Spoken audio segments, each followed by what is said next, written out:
On today's show, GM is pulling out of operations around the world, and now South Korea is feeling the pressure. Mercedes shows off the performance version of the new G-Class, and we'll tell you why batteries may not replace the internal combustion engine in the next 40 years. All that and more coming right up on Autoline Daily.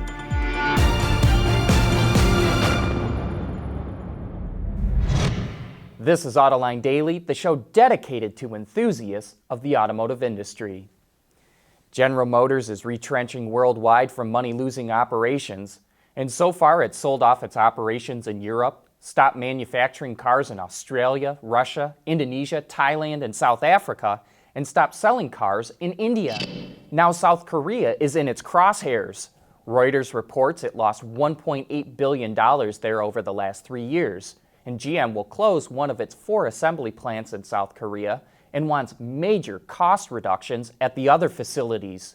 GM also does a lot of engineering and R&D in South Korea, but mainly for small cars, and the company doesn't make much money on small cars. IndyCar and Formula One are experimenting with new safety devices to protect drivers from flying debris, but each series is taking a different approach. Starting this year, Formula One cars will have what it calls a halo protection bar. While F1 says it provides the best overall performance, it's kind of surprising since there's still gaps where debris could hit drivers. IndyCar is testing a windshield to protect the cockpit. It's made by PPG Aerospace out of a material it uses to make canopies for fighter jets, but it will not be mandated until next year at the earliest.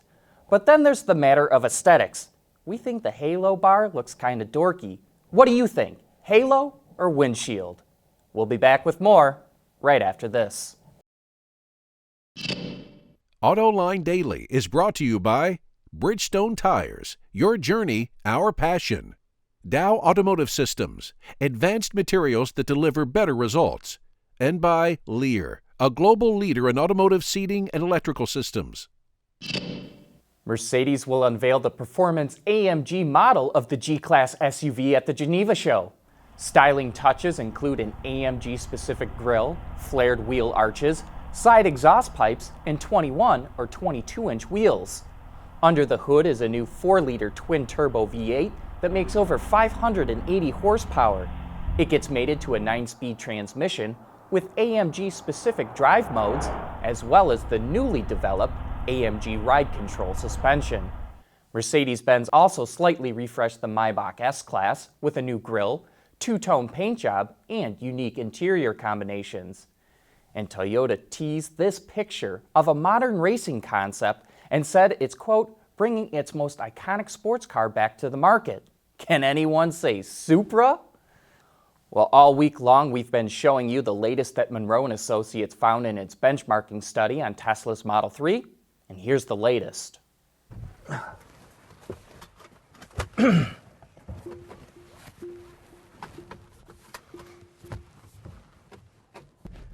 So one thing I like right off the bat is just the simplicity.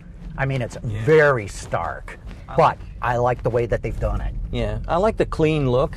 And actually, one of the other things that I liked about this was the HVAC system.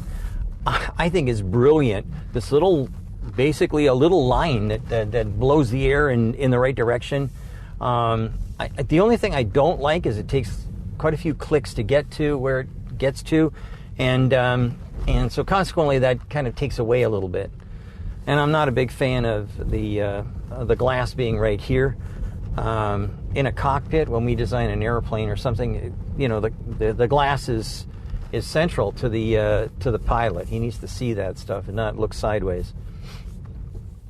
We'll have a lot more to show you all week long on what Monroe & Associates is learning from its benchmarking study on the Model 3.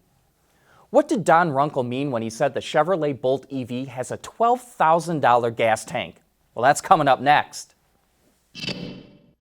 Don Runkle was our guest on Autoline After Hours, and one of the things he talked about is the challenge electric cars face.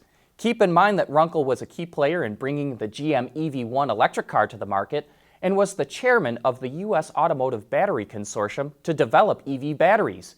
Even so, he's very skeptical that batteries will replace the internal combustion engine in the next 30 to 40 years, except he doesn't call them batteries.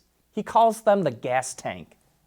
So what do you think is going to happen with the electric car market? Well, as soon as they get the gas tank to cost less, I think Battery. they'll have a bright, the battery. I mean, what is it Okay, now? by- A couple $100 per kilowatt hour. So what's the Bolt's got a 60 kilowatt hour battery, 60 times 200, that's $12,000 battery. Yeah.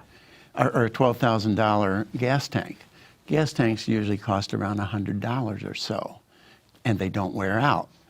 And to fill up a gas tank of a Bolt, if it were internal combustion engine, what would it get? 40 miles per gallon, something like that. So it'd cost you $15 to get 238 miles, which is what the Bolt gets. And probably to fill up the tank of an electric car costs $3 or something like that for 10 cents a kilowatt hour or something like that. But you got to pay for the $12,000 gas tank. I figured it out this morning at breakfast. That takes 25 years. Runkle has a lot more to say about future technology and the automotive industry, and you can watch that entire show on our website or YouTube channel. And then don't forget to join us this Thursday for Autoline After Hours, when John and Gary give you some of the best insights as to what's happening in the automotive industry. But that is it for today. Thanks for watching, and please join us again tomorrow.